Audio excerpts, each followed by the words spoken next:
I have stayed off social media for the last hour. That way I didn't ruin seeing the Denver Broncos new uniforms. That way we could do it together. Welcome into your Denver Sports Daily for April 22nd. Let's go.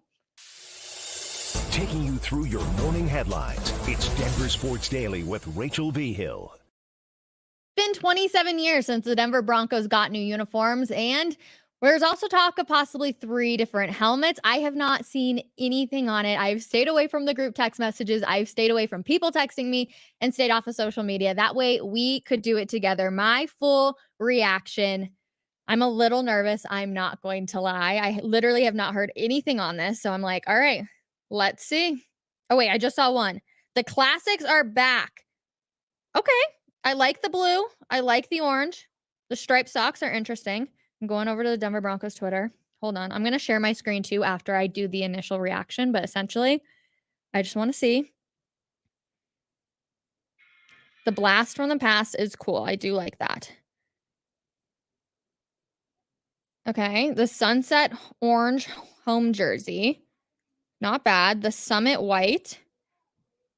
Not bad. And the midnight navy. If I had to select some right now that I'm choosing, I would go orange, white, and then blue. Here, I'm going to go over. I'm going to share my screen with you guys. That way you can see it. Definitely interesting. So let's go on over to the Andrew Mason. Always doing polls. You love to see him over there. Gonna go over though real quick. Denver Broncos Twitter. Boom. Let's take a look. So first of all, love these. Like, how can you not love these? I think they look great. I like the orange. I like the striped socks a lot too. And then here's all 3. I'm honestly not a fan of these ones, though. I'm not going to lie. I love Javonte. Javonte's great, but I'm not a huge fan of the dark blue. Like, it's really, really dark. And the white helmet is definitely interesting. I like the white helmet, but I just don't know if I love the whole combo together. Last one we'll go over. I like the orange. I think that the stripe they've got going on is interesting. The triangles nods to thinning air at higher elevations. Feels like a little bit of a stretch if I'm gonna like not lie right there, but overall interesting. Okay, so my least favorite. I don't mind the white. I think it is kind of weird with like the different little holes on the numbers, but to each their own. I feel like it's not one of those things where I'm like, oh, this is terrible all around or anything like that. I wasn't like, oh my gosh, these are the sickest uniforms ever. But ultimately, I'm curious. So let me know in the comments. I already know people were rolling in with everything that they had in mind, but I'm not super impressed, but I'm also not like, oh, these were really bad. So let me know what you guys think in the comments. I always love hearing it. We will move on, though, because the draft is this week. Hallelujah. We are finally going to know what the Denver Broncos are going to do with the number 12 overall pick. But JJ McCarthy's odds to go number 2 overall moved drastically last night. He's gone from 20-1 to 17-1 to now 11-1 odds on FanDuel Sportsbook. What happened with the Commanders? Is this just blowing smoke for different things? Could it possibly mean that the Broncos could somehow be in the talks for Jaden Daniels? I don't think so. I don't think it's going to happen, but it is interesting that JJ McCarthy has moved up so much. Also, the Broncos are hosting free agent cornerback Levi Wallace on a visit today. We talked about this. It had been rumored a couple weeks ago, but sources say he's expecting to sign a 1-year deal with Denver. If all goes well, the former Bills and Steelers starter had plenty of options, but wanted to play for defensive coordinator Vance Joseph. So this could be a key ad before the draft. Ian Rappaport reported this just this morning. So we definitely know that George Payne had talked a little bit about wanting to add a cornerback, and this could be the perfect option without having to draft one. So who knows? Maybe they got some news about a potential trade partner or however that's going to be looking. There's going to be a ton of rumors this week as we get ready for Thursday night, but I do like that they're bringing him in. I haven't heard raving reviews on him. I'm not going to lie to everybody, but essentially it never hurts to not have to draft a guy when you desperately need a quarterback. The Nuggets, they beat the Los Angeles Lakers on Saturday night 114-103. A fun fact, LeBron, when he was warming up, they decided to play Celine Dion for him as he was doing so. So definitely not some like pumped up music. No, just take it nice and slow, LeBron. Don't worry about it. It's going to be easy. The Lakers came out fast, though.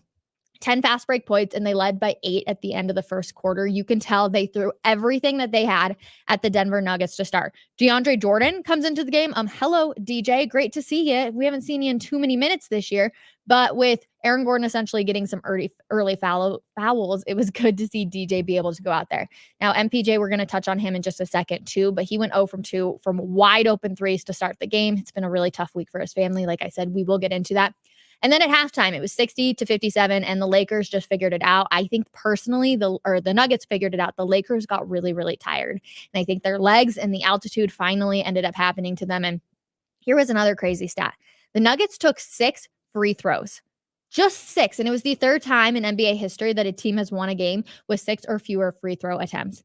Only 6. The refs were not giving them any of the whistles, but this will be good news. The teams that win game 1 at home in the first round are 105-13. So 89% of those series. Now, I did mention that we would be talking about Michael Porter Jr., and he's had a lot going on and off the court, but he says his teammates have his back. So his younger brother, Jontay Porter, was recently banned from the NBA for gambling violations. We talked about that last week. And then the same week, his younger brother, Coben Porter, was sentenced to 6 years in prison for a fatal drunk driving accident. Porter says he's tried to compartmentalize that each of his teammates have also told him that they have his back. And if he needed anything, Porter did score 19 points and grabbed 8 rebounds in the Nuggets game 1 playoff win over the Lakers on Saturday. And he spoke to the media for the first time after the game. I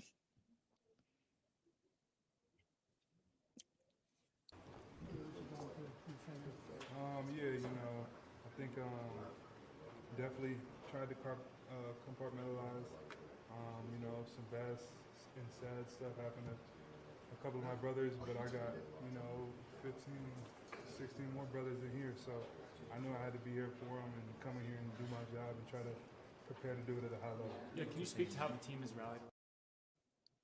Now, Jokic dressed as Gru walking around Ball Arena after starring in a new commercial on Saturday that literally left Nuggets Nation loving the MVP even more. So it was for Despicable Me, and he's been kind of rumored to quote unquote look like Gru. So of course he dressed up on it. You can see the picture on the right side. He wore the scarf. It was so funny, and I love how well he spoke about it. Essentially, Katie Wingy from Altitude Sports essentially asked him and said, "Hey, can you talk about your outfit following the game?" And his response was just priceless. Take a listen. Me, can you just kind of take us inside the trailer, but also maybe the outfit tonight? Yes, I mean, I love the guy and I love the cartoon, and why not just have a little bit of fun too. This next Mile High Minute is brought to you by Mile High Appliance. When you think of appliances, think a Mountain High appliance. Colorado Avalanche ends up losing. But first, we got to start with the news that ended up happening before the game even took place. Jonathan Drouin will miss the entire first round series against the Winnipeg Jets due to a lower body injury. There's a video going around from their last game of the season where essentially non-contact injury just goes down, and it's a huge bummer for them to lose him, especially for the power play. So Val gets on the board first when we look to the game last night. Then Manson with an ugly turnover. The Jets end up going over 2-1. Nathan McKinnon with an absolute snipe, though. 3-2 Avs. And all of a sudden, we're tied back up. There were 6 goals in the first period alone. It was craziness. If you were in Winnipeg to watch the game, you had to be having an absolute blast. But Georgiev gave up 4 goals on the first 10 shots of the games that he faced on Sunday night. 22 shots total on 7 goals. Yeah. Definitely not good at all. And you could tell that the team has really lost all faith in him because their body language felt so discouraged. However, I will say that they believe in their top stars over there. In the final goal of the game, there was like 30 something seconds left, and they were saying, like, there's still time. We can still pull this off to tie it up. Essentially, it doesn't end up happening. They lose 7-6 to Winnipeg. Jets fans were even screaming, pull the goalie with 5 minutes left in the game. So that wasn't good. And many fans like myself were hoping that Annunen would be in the net for game 1, but he didn't even take the ice pregame. The Avalanche said that he was sick. So it will be curious to see if he's out there on Tuesday night. Colorado did dress Arvid Holm as a backup, but he's never appeared in an NHL contest, which, again, you can't just throw him out there. I know Georgie was pretty terrible last night. Let's be completely honest right there. And I don't think we're going to see him in net again. And if Jared Bednar does not replace him, then he's not reading the room correctly. But you can't just throw another guy out there who's never appeared in an NHL contest and hope to see better results. I'm glad they didn't do that, but The fact that they played better when they had no goalie in net and were able to put an extra player out on the ice tells you something for sure. The Avalanche did have 45 shots on net, and like I said, they got 6 goals. So they looked pretty good offensively. They were on fire offensively, which is the one thing about this Avalanche team is they can get going at times. Nathan McKinnon, Val Nichushkin, Mikko Rantanen, they can all get going. But Winnipeg is really, really solid defensively. So when you're going up a defense and an offense, but also you don't have a goalie out there that can stop 7 goals from going in and some soft ones, if we're going to be completely honest, then unfortunately it's hard. Jared Bednar did say there should be no panic yet. And I'm not saying there should be panic, but it's definitely not good what's coming out of that locker room. And I think the frustration is building.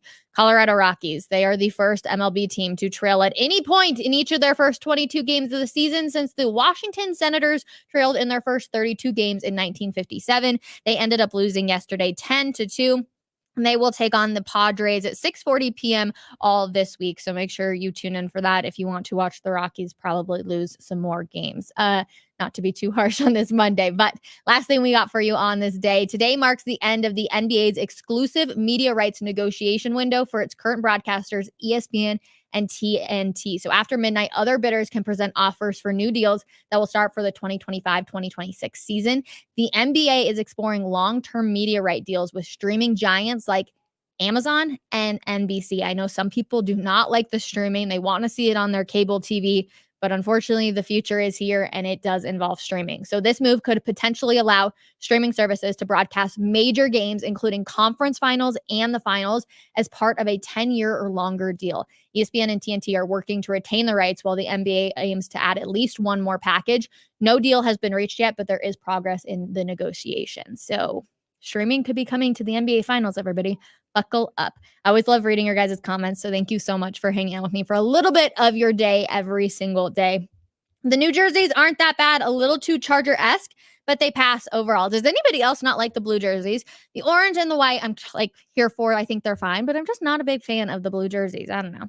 I want to see the throwbacks teased at the end, but otherwise these are nice. Weird the Broncos didn't do a press conference. Maybe it's later. IDK. The Broncos are doing a press conference. It's going to be at 3 p.m. today. I'm sure they're going to go over a lot of the details and allow some people to see the jerseys up close. But yes, there is going to be a press conference later on today.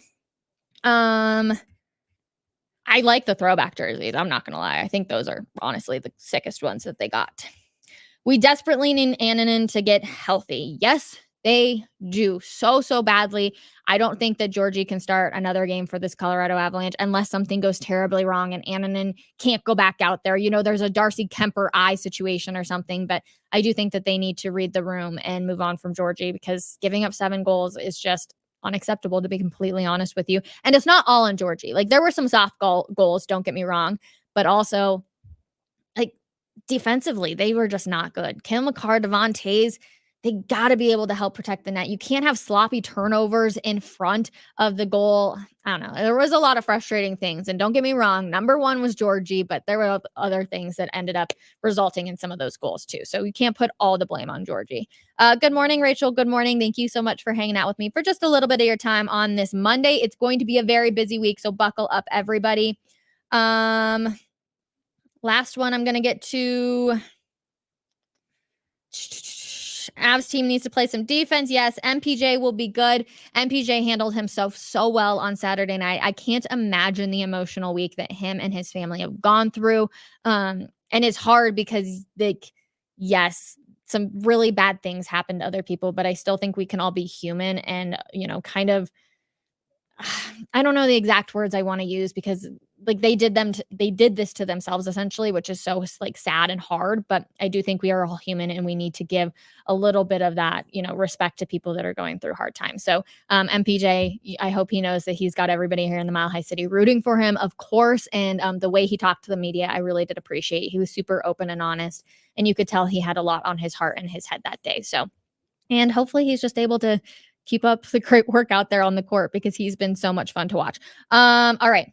That's going to do it for today's episode of your Denver Sports Daily. James Merilatt is going to join me for a Merilatt Monday. So come hang out with us on Coffee Break. We're going to be talking the uniforms. We're going to be talking the Avs. Terrible game last night. And then, of course, getting you ready for game 2 between the Nuggets and Lakers tonight. Have a wonderful Monday, everybody. And we will see you at 12 o'clock. Bye.